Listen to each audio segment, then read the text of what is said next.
자, 반갑습니다. 이번 시간에는 개념원리 기하 228쪽 평면의 방정식 같이 공부해 보겠습니다. 자, 지금까지 꽤 많은 걸 했다. 이 직선의 방정식을 벡터로 표현하는 방법을 앞에서 배웠지. 첫 번째는 방향 벡터로 표현하는 방법. 두 번째는 법선 벡터를 이용하는 방법.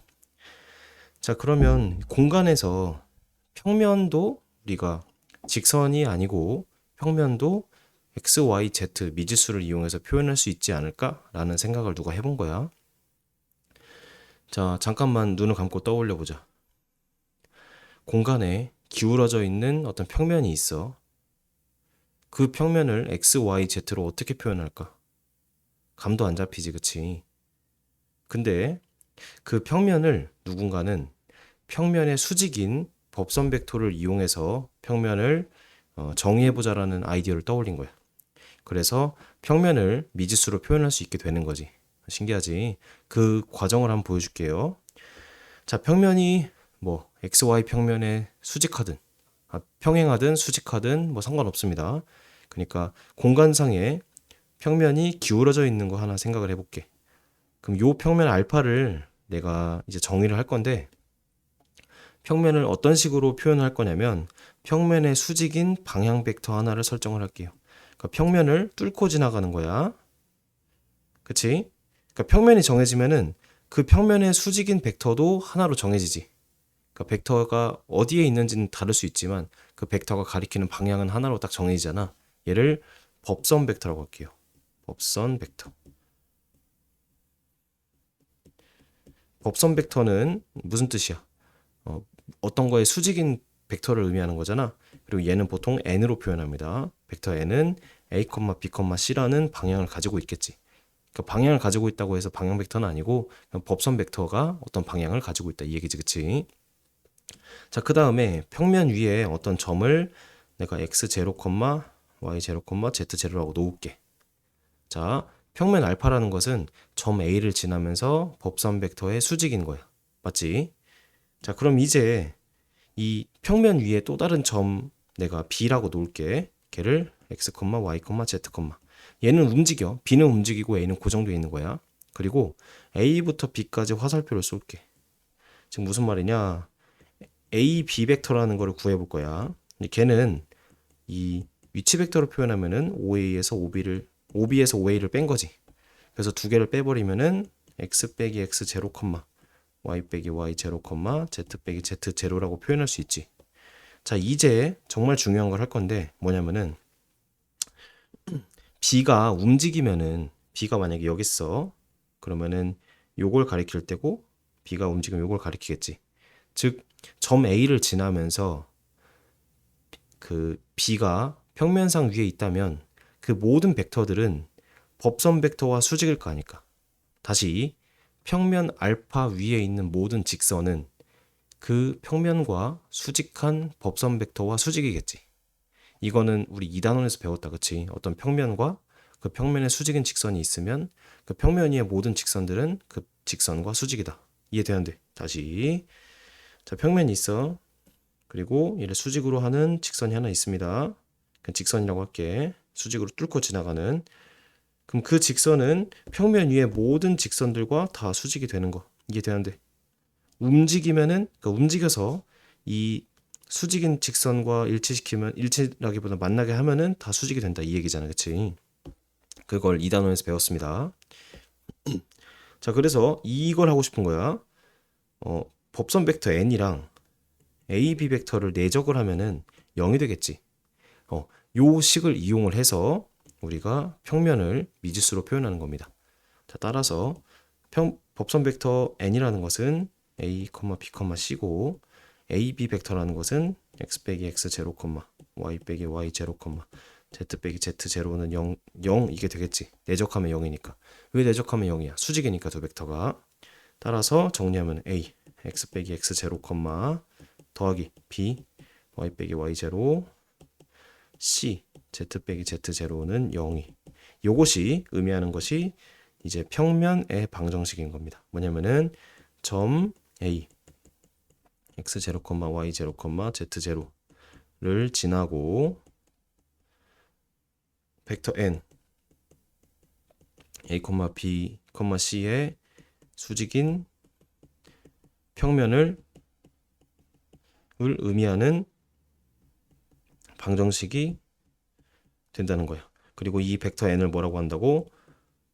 평면 알파의 법선 벡터. 이해되지, 그치? 그래서 평면이라는 것은 법선 벡터를 이용하는 거고, 요 공식 자체가 우리가 익숙한 형태야. 왜냐면은 여기서 z를 빼면은 딱 직선의 방정식이 돼. 그러니까 x축, y축이 있잖아. 그러면 그 두 개만 있을 때는 x랑 y로 비슷한 모양을 하면 직선이 되고, 그러니까 요거지. x 빼기 x 제로 콤마 더하기 b y 빼기 y 제로는 0. 이거는 직선의 방정식이었잖아. 근데 미지수가 하나 더 z라는 것이 추가되고 비슷한 형태로 쓰면은 걔가 평면이 된다고. 좀 신기하지? 모양이 예쁘기 때문에 우리가 외우기 쉽잖아. 그래서 이 공식을 외우자. 자, 이제 책으로 가서 요렇게 나오는 그 식이 평면을 이야기하는 거예요. 뭐냐면 점 A를 지나고 그 점 A의 위치 벡터를 A 벡터라고 하고, 그 다음에 평면 알파 위에 임의의 점 P, 얘는 미지수겠지? 걔를 P 벡터로 하고, 그 다음에 그 벡터 N이라는 것이 이제 법선 벡터를 의미하는 거겠지? 법선 벡터. 그래서 평면의 수직인 법선 벡터와 그 다음에 한 점을 정의를 하면은 여기서 요거를 뺀 거, 즉 A랑 P를 이은 걸 의미하겠지? 얘는 A랑 P를 의미한 그 벡터를 의미하고, A는 고정되어 있고 P는 움직이는 거야. 근데 걔랑 법선 벡터를 내적하면은 0 된다. 요것이 쌤이 아까 했던 얘기잖아, 그치? 그래서 계속 얘기하지만 평면은 법선 벡터라는 것을 이용해서 깔끔하게 정의할 수 있다. 좋습니다. 자, 그래서 요거 쌤이 했던 거 얘기가 요거지, 그치? 자, 이제 문제를 좀 풀면서 이 개념을 좀 적용을 해볼게요. 어떤 식으로 문제가 나오고 그냥 그걸 어떻게 풀면 되는지 천천히 해봅시다. 자, 예제 1번. 점 얘를 지나고 법선 벡터가 주어졌다. 자, 평면은 따당 법선 벡터와 그 다음에 한 점. 이 두 개를 결정하면 끝난다. 얘는 법선 벡터. 그러니까 두 개로만 구성이 되어 있는 거지. 자, 법선 벡터가 얘고 한 점 지나니까 이런 식으로 쓰면 돼. 법선 벡터를 앞에 써준다. 이해되는데? 됩니다. z 빼기 4는 0 이렇게 써버리면 되겠지. 자, 두 번째 별표. 점 얘를 지나고 x축의 수직이래. 그렇다는 거는 이 평면에 수직인 벡터가 x축인 거니까 x축이 법선 벡터가 되는 거예요. 이해돼? 그 평면이 있고 x축의 수직이라고 했으니까 그 평면의 법선 벡터는 x축이 되겠지. 그 x축이라는 것을 우리가 어떻게 벡터로 표현을 해? 그래. x 성분은 살아있고 나머지는 죽었다. 이렇게 해서 설명할 수 있잖아. 이해되는데? 헷갈리면은 그려봐. 그리고 x축을 내가 벡터로 표현하고 싶으면은 요 화살표 그리면 되잖아.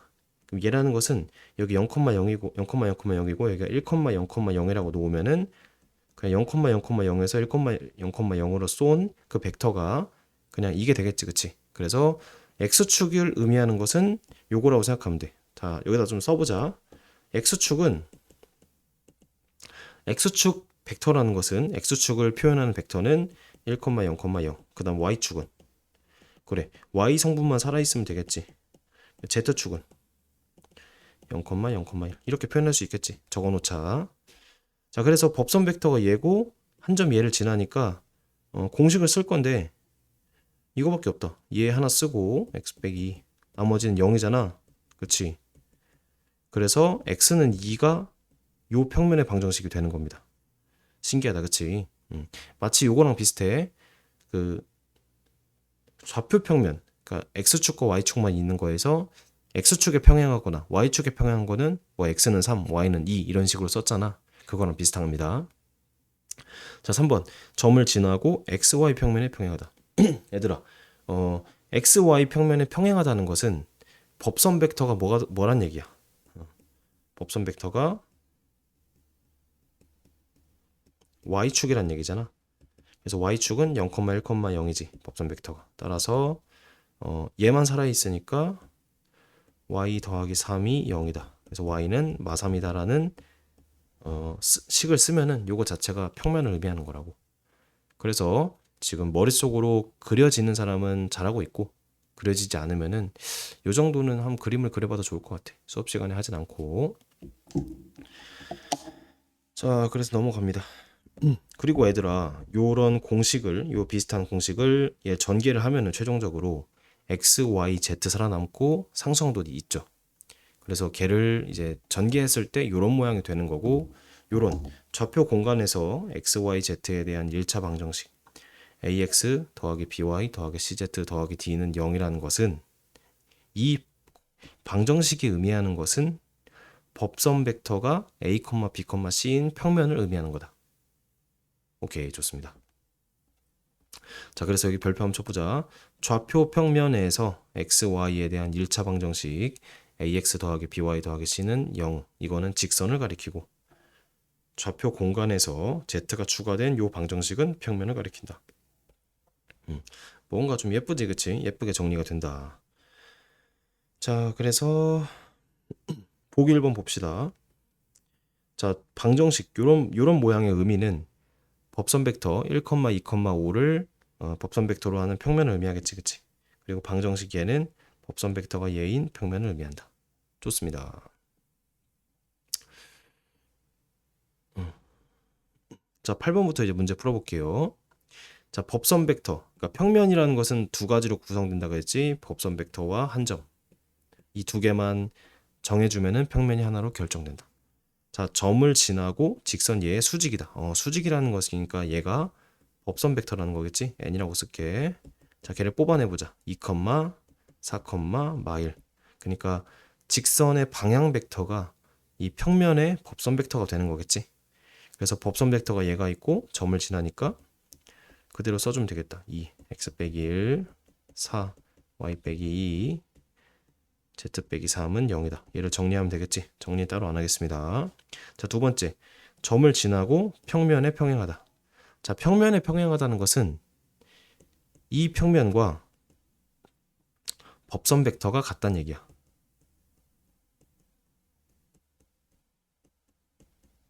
다시 얘기할게.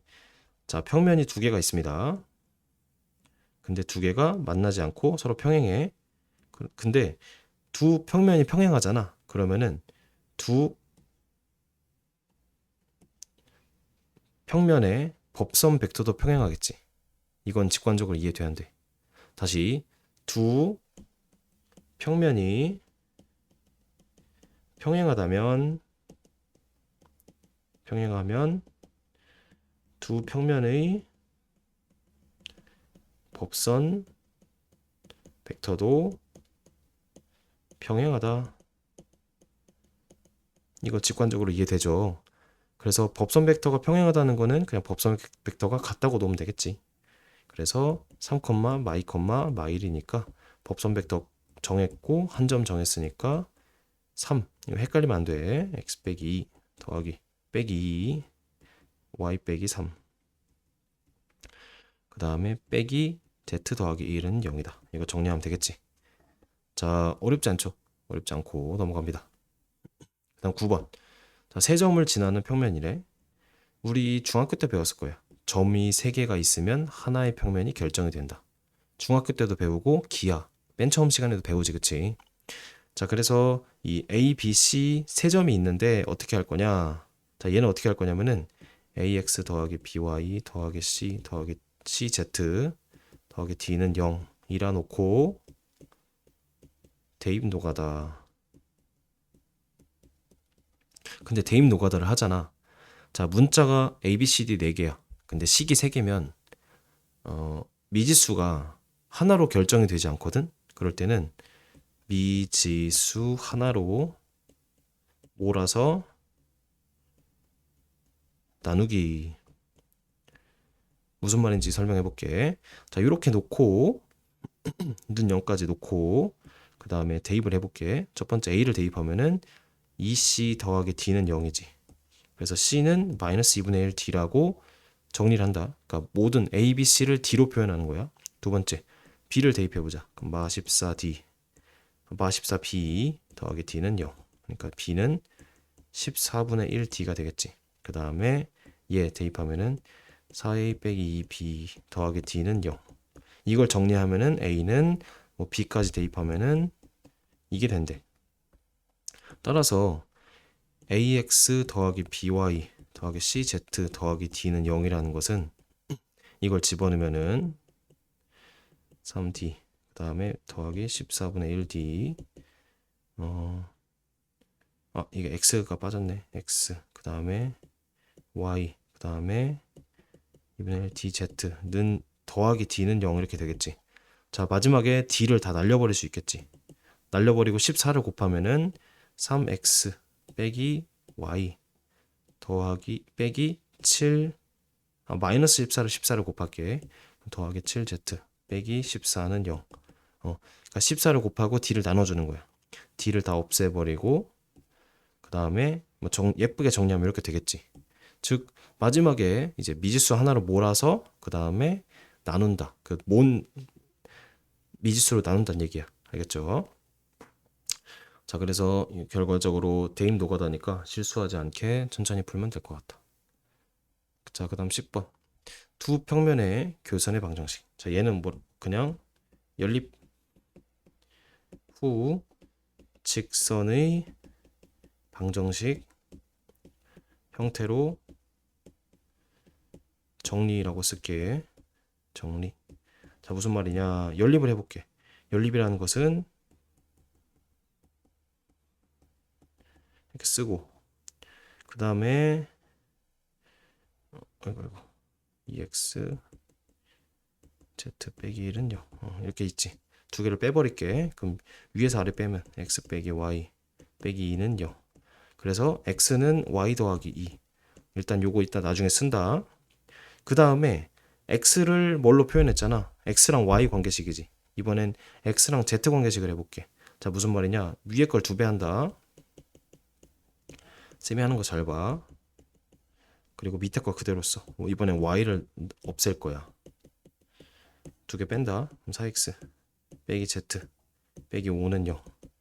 그래서 x라는 것은 4분의 z 더하기 5라고 할 수 있겠지.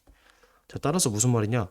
직선의 방정식 형태로 바꾸면 돼. 뭐냐면 x는 y 더하기 2는 4분의 z 더하기 5다. 이런 식으로 써버리면은 우리가 익숙한 그 직선의 형태가 되겠지. 그래서 이렇게 그러니까 정리했더니 뭔가 직선의 방정식 형태가 됐어. 그럼 걔는 실제로 직선인 거야. 그리고 두 평면이 만난다고 치면은 교선이 하나 생기잖아. 그거에 대한 얘기인 거야. 좋습니다. 자, 그 다음 11번. 자, 이번엔 평면과 직선의 교점의 좌표지, 그치? 요거는 이렇게 하자. 직선 x, y, z를 매개 변수 t로 표현 후 대입. 자, 무슨 말이냐? 요 세 개를 는 t라고 놓을게. 앞에서 했던 것처럼. 그럼 x는 t 더하기 1, y는 2t 빼기 1, z는 3t 더하기 2겠지. 얘를 여기다가 대입하겠지. 왜냐면 그 직선에 있는 점들 중에 하나가 이 평면을 지난다니까 직선을 그 t에 대해서 그러니까 t의 값에 따라서 달라지는 어떤 점 형태로 놓고 그 t가 딱 평면을 지날 때니까 대입했을 때 그 t 값 구하면 되잖아. 자, 대입해서 정리하면은 t는 마일이 되고 그래서 좌표니까 이 마일을 다시 집어넣으면은 0, 마 3, 마일이 정답이 되겠다. 계산은 직접 한번 해보세요. 알겠죠? 저는 아이디어만 알려드리겠습니다. 자, 그 다음 12번. 좋습니다. 12번 별표.